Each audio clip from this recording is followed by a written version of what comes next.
جو تھوک ہوتا ہے مریض کا یا اور آپ جس طرح کہیں کہ بلڈ ہوتا ہے، ان کو لے کے بھی لیبارٹری میں بھیجا جاتا ہے تاکہ وہاں پہ اس وائرس کو کلچر کیا جائے۔ اس کی کوئی خاص، اس کا کوئی علاج نہیں ہوتا ہے کہ کوئی اینٹی وائرل نہیں ہے۔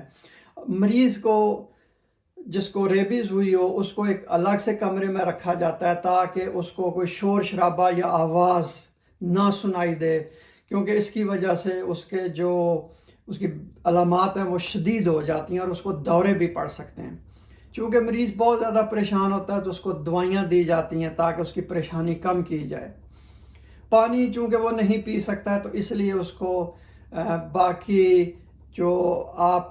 فلوئڈ جو ہیں وہ دیے جاتے ہیں رگوں کے ذریعے۔ اس میں سپورٹ چاہیے ہوتی ہے انٹینسیو تھراپی یونٹ کی۔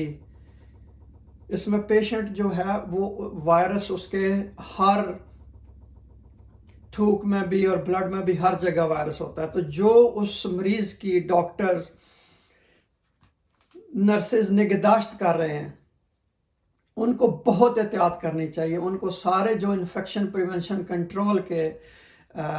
میئرز ہیں وہ سارے ان پہ عمل کرنا چاہیے تاکہ یہ وائرس منتقل نہ ہو سکے دوسرے بندے کو۔ تو جیسا کہ میں نے کہا کہ اس بیماری کو ویکسین کے ذریعے بچایا جا سکتا ہے۔ اگر کسی بندے کو کتے نے کاٹ لیا ہے، جو باولا کتا ہے یا کسی اور جانور نے کاٹ لیا ہے جس سے خطرہ ہو سکتا ہے کہ بندے کو ریبڈو وائرس منتقل ہو گیا ہے، تو جو زخم والی جگہ ہے اس کو فوراً بہت زیادہ پانی کے ساتھ اور صابن کے ساتھ 15 منٹ دھوئیں، اور اس کے بعد دوسری بھی جو اینٹی سیپٹک دوائیں ہوتی ہیں مثلا پوویڈون آیوڈین اور اسی طرح کی دوسری، ان کو بھی اوپر لگانا چاہیے تاکہ وہ بھی وائرس کو جو ہے نا وہاں سے اور دوسرے اس کے جو باقی بھی اس کے بیکٹیریا منہ سے منتقل ہوئے ہیں تاکہ ان کو وہ باہر نکال سکے یا آپ کہیں کہ مار سکے۔ پھر اینٹی بایوٹکس بھی دی جاتی ہیں، اینٹی ٹیٹنس بھی دی جاتی ہے، اور ویکسین اور امیونو گلوبولن یہ جو ڈاکٹر ہوتے ہیں یا اس میدان کے ماہر ہوتے ہیں جو مریض کو دیکھ رہے ہیں وہ فیصلہ کریں گے کہ مریض کو ویکسین دینی ہے، امیونو گلوبولنز دینی ہے، کیسے کرنا ہے یا دونوں دینی ہے۔ ٹھیک ہے جی۔ اس وقت خطرہ بہت بڑھ جاتا ہے جب آپ کو پتہ ہو کہ جو جانور ہے وہ باولا ہے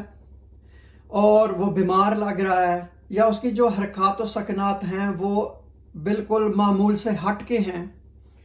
یا کسی جانور نے کاٹا ہے جس علاقے میں ریبیز بہت زیادہ ہوتی ہے۔ اس کے بعد جو بھی وہ جانور ہوتا ہے اگر وہ میسر ہو تو اس کو پھر جو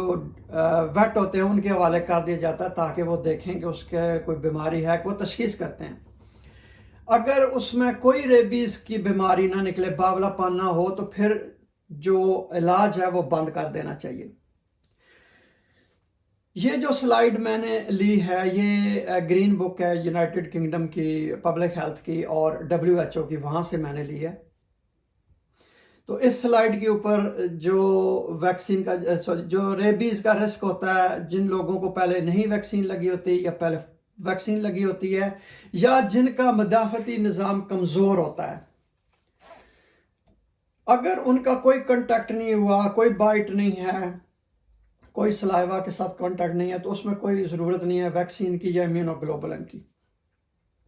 اگر تھوڑا بہت کنٹیکٹ ہے، مثلا کہ تھوک کے ساتھ ان کا کنٹیکٹ ہوا ہے یا چھوٹا موٹا وہ زخم ہے، تو اس میں جو 4 ڈوزز دی جاتی ہیں۔ اگر بندہ پہلے سے امیونائزڈ ہو تو اس میں 2 ڈوزز دی جاتی ہیں، تو جو 4 دی جاتی ہیں نان امیونائزڈ میں وہ پہلے دن، تیسرے دن، 7ویں دن اور 21ویں دن،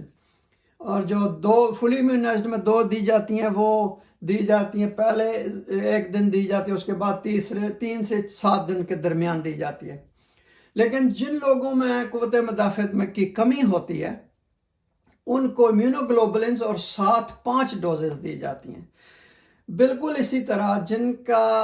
بہت زیادہ تھوک کے ساتھ جو کنٹیکٹ ہوا ہے یا گہرا زخم ہے یا بہت بڑا وہ کاٹنے کا نشان ہے، تو اس میں امیونو گلوبولنز اور 5 ڈوزز جن کو پہلے کبھی ویکسین نہیں لگی ان کو، اور جن کا مدافعتی نظام کمزور ہے ان کو دی جائیں گی. لیکن جن کو پہلے ویکسین لگی ہوئی ہے ان کو صرف 2 ویکسین کی خوراکیں دی جائیں گی. کچھ لوگ ہوتے ہیں کہ جن میں ضروری ہوتا ہے کہ ان کو پہلے سے ان کو ویکسین لگا دی جائے تاکہ ان میں بیماری منتقل نہ ہو سکے. مثلا جو لوگ لیبارٹری میں کام کرتے ہیں یا سفر کر رہے ہیں ان علاقوں میں جہاں پہ ریبیز بہت زیادہ ہے، تو ان لوگوں کو 3 ڈوزز دی جاتی ہیں. پہلے 1 دن، پھر 7 دنوں کے بعد، پھر 28 دنوں کے بعد، اس کو 3 ہفتے کے بعد بھی دیا جا سکتا ہے. یا کوئی بندہ بہت جلدی سفر کرنا چاہ رہا ہے یا جلدی کام شروع کرنا چاہ رہا ہے تو اس کو پہلے دن، تیسرے دن، 7ویں دن